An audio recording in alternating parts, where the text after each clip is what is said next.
Opa galera, beleza? Aqui é o Funks e antes de começar eu gostaria de pedir o seu like, pois esse vídeo deu um trabalho enorme para ser feito, desde o roteiro, que ficou gigantesco, pois tive que resumir o filme inteiro, e estou correndo o risco de tomar um baita de um strike, perdendo assim um vídeo que demorei vários dias para concluir. Bom, é só isso mesmo, fiquem com o vídeo.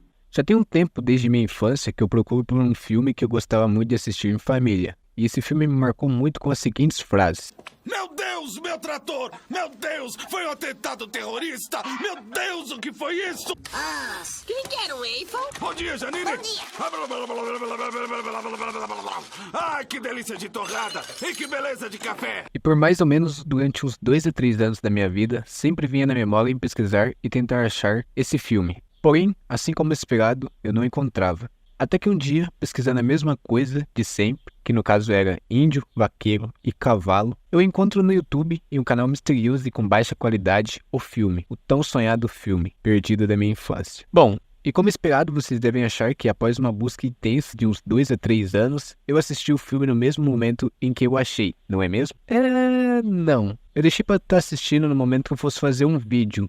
E acredite se quiser, isso está para acontecer desde 2018. Mas hoje, após uma escassez de criatividade, eu lembrei desse filme e resolvi resumi-lo para vocês, colocando uma pitadinha de minha edição e um pouco de humor. Então, sem muita enrolação, fiquem com o vídeo. Uma cidade chamada Pânico, ou Panic All Village, é o filme em que por muito tempo estive procurando desde minha infância. E é um filme feito em stop motion, que para quem não sabe, é uma técnica em que consiste em fotografar frame por frame de um objeto, criando assim uma movimentação. E geralmente, filmes que utilizam dessa técnica usam massinhas para a criação dos personagens. O filme foi feito por Vicente Patar e Stephanie Albier, e foi lançado pela primeira vez em 21 de maio de 2009 no... Bom, eu não sei ler esse número, então eu vou estar colocando o Google para estar falando para vocês. 62º. Festival de Cinema de Cannes, e ficou fora de competição. Agora, eu vou estar dando uma resumida aqui no filme para vocês entenderem um pouco do que eu assistia na minha infância e pequenas partes do que eu lembrava. O filme começa com um carteiro em sua bicicleta, entregando correspondências aos moradores da pequena vila, cidade, sei lá. De cara somos apresentados ao primeiro personagem, o Steven. Parece ser um pouco arrogante pela fala. Que foi? Carteiro! Ah, Trouxe seu pacote! me dá aqui!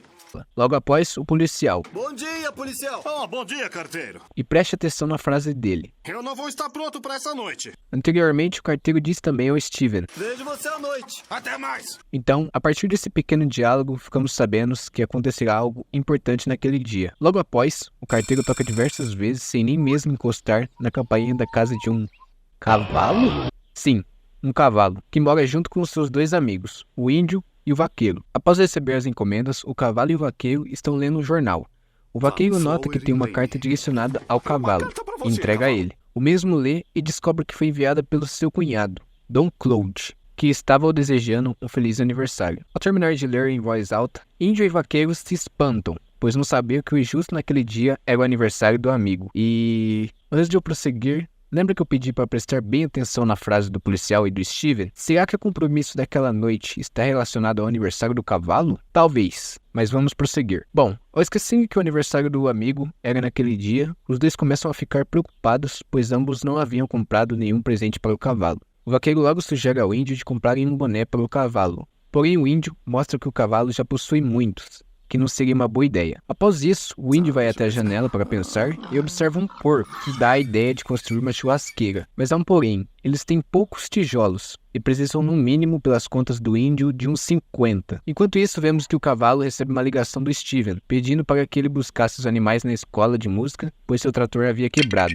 O cavalo responde que está muito ocupado, mas logo muda de opinião após o Steven falar que é na classe da Madame Longrey, a qual o cavalo é apaixonadinho. Porém, logo percebemos que aquilo não se passava de um plano para o índio e o vaqueiro mexerem no computador do cavalo e comprar os tijolos. O índio estava fazendo tudo certo por ali no site, colocando a quantidade necessária de tijolos, que no caso era 50, porém teve que atender o telefonema de Steven perguntando se o plano havia dado certo. Nisso, o vaqueiro, que havia ido pegar café, volta e deixa a xícara do índio sem querer pressionada no número 0. Ao terminar de atender o telefonema, o índio toma o café e segue a ordem do site, que é pressionar OK. Porém, ele não havia visto que comprou uns 50 quadrilhões de tijolos.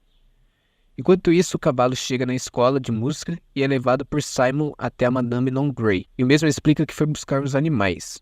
A Madame Longrey pergunta ao cavalo se ele é bom em tocar piano, e ele prova que claramente não é. E logo em seguida, ela o convence de começar a fazer aulas de piano. Depois disso, ele vai embora com os animais. Enquanto isso, na casa do cavalo, chegam as entregas de tijolos, e pasmem, são muitos tijolos, o que acaba prendendo o cavalo no trânsito. Ao acabar o fluxo de caminhões, o cavalo consegue chegar em casa, porém, ele arrebenta o carro na churrasqueira, que é seu presente de aniversário. Ao entrar dentro de casa, enfurecido, o índio e o vaqueiro nem sequer tiveram tempo de se explicarem, pois os moradores da região, amigos do cavalo, chegaram na casa e começaram a presenteá-lo e a curtir a festa de aniversário dele. No fim da noite, quando todos estavam indo embora, descobrimos que a Madame Longrey é uma ótima mecânica. Após isso, vemos que o índio e o vaqueiro estão muito cansados em ter escondido milhares de tijolos, mas logo descobrimos onde estão todos os tijolos, que acaba afundando a casa deles e se espalhando para todo lado. Logo ao amanhecer, vemos a cena mais marcante e engraçada do filme, que é quando Steven acorda e, ao pedir para o galo parar de cantar, pois ele já havia acordado, vê seu trator todo estragado. Meu Deus, meu trator! Meu Deus, foi o... Meu Deus, o que foi isso? Já o índio e o vaqueiro se desesperam, pois a casa havia sido demolida. Nesse momento, o carteiro chega até o cavalo e o entrega a conta dos 50 milhões de tijolos. Ele fica enfurecido ao ver quem encomendou os tijolos e manda eles com um golpe na parede. Depois disso, eles resolvem reconstruir a casa, porém esquecem de fazer a porta e as janelas. Onde é que está a porta? A porta? A porta...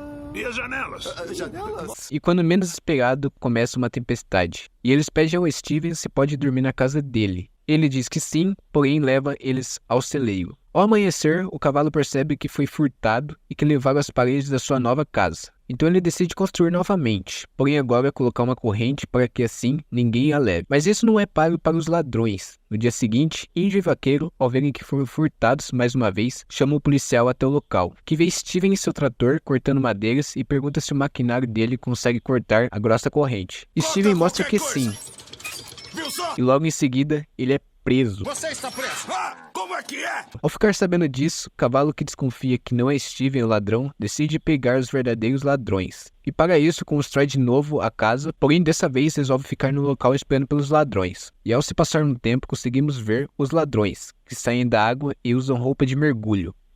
Assim se inicia uma perseguição, e dois deles conseguem lubridiar o índio, o vaqueiro e o cavalo, e acabam levando a parede para dentro da poça.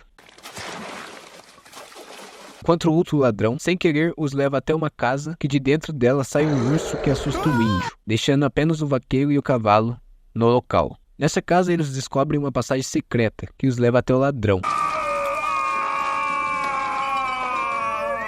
que a partir de agora chamarei de Cleitinho, que ao derrapar fica pendurado junto com eles em um penhasco. Depois de um tempo o índio também aparece lá e fica na mesma situação dos três, e a rocha que eles estavam se segurando se parte, fazendo eles começarem a cair.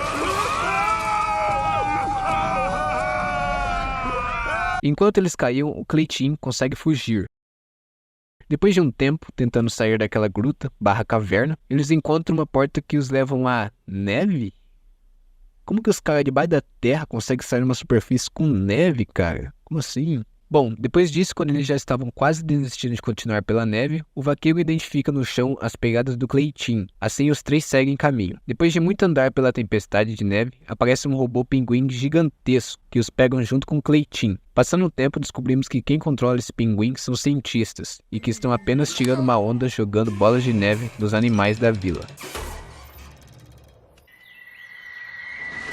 O vaqueiro, como é um ser que não consegue ficar em silêncio, acaba chamando a atenção do cientista, que os quebra na porrada. Para! Me solta, me solta! E os prendem para trabalhar para eles. Já lá na vila, o policial se dá conta que Steven não é o culpado e que os três agora estão desaparecidos. Assim, ele os solta. Você está livre! Viu? Eu falei que não fui eu! Cuidado! Ah! Steven! Steven! Steven! Depois de um tempo, andando pela neve, o robô pinguim acaba passando por cima de algo. Ou melhor, de um mamute, que fica enfurecido. E ao tentar derrubar o robô do penhasco, é quebrado na roubada pelos cientistas. Qual a lógica? Enquanto isso, dentro do robô, a Tríplice Aliança e o Cleitinho estão tentando fugir dali, através da mega bola de neve. Porém, Cleitinho migra para a direção errada da vila. Ah, e antes que eu esqueça de mencionar, o Mamute não deixou barato para o cientista do Muay Thai e o jogou do barranco.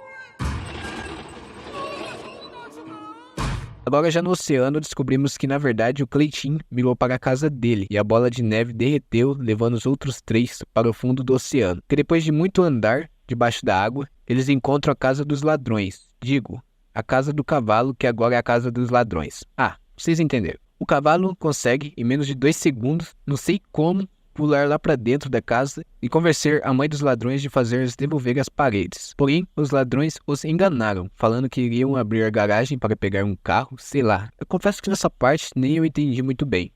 Porém, ao abrir a garagem, saiu uma par de piranhas, que perseguiram eles até o mercado, onde eles caíram na porrada.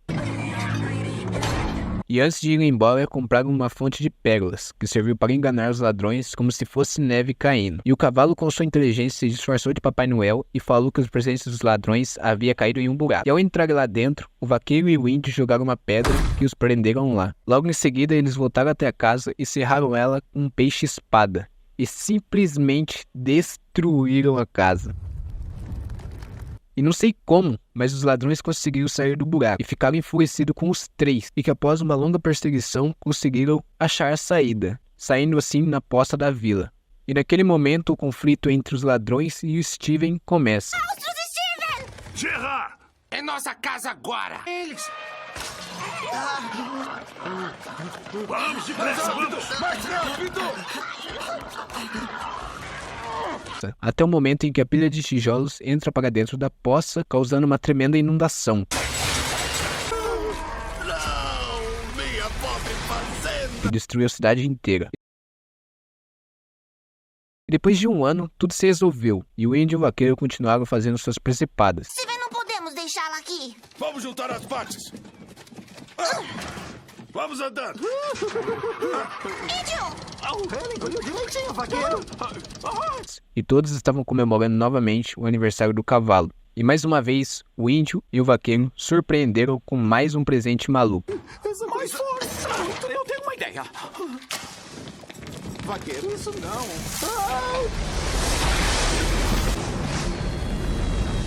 Oh, não, isso não.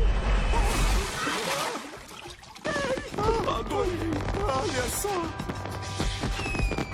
E assim acaba o filme. Bom, agora que eu resumi toda essa obra de arte perdida do meu passado, está na hora de eu ativar o modo crítico. Eu achei a arte muito que eu fiz. Cara, devo admitir que eu fiquei muito feliz por rever um filme que eu assisti muito em família na minha infância, mas sendo sincero, houve momentos que eu não entendi bolhufas. Um exemplo que não houve explicação era de como o Cleitinho sabia que o robô pinguim o levaria para a casa dele.